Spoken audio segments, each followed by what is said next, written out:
So one of the things that you can actually go ahead and do in Jotform is go ahead and use Draw on Image Widget to give users an option to draw on a particular image.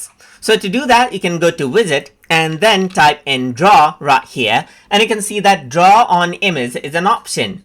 Go ahead and click, and then what you can do here is upload out a file, let's say for example right here, and tell them to, let's say for example, draw on the parts you want to remove, or comment right here, remove or comment right here, and this is what you have. If you were to go to widget setting, you don't really have much. You can change out the image as well, so it allows the users to change the image as well right here if you were to select it.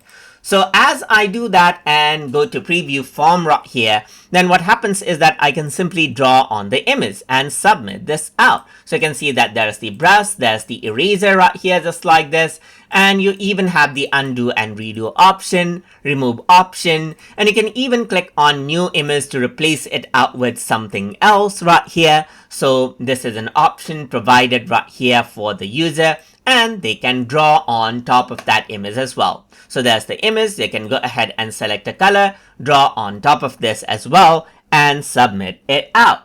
So that is basically how you can go ahead and utilize Draw on Image Widget inside of Jotform.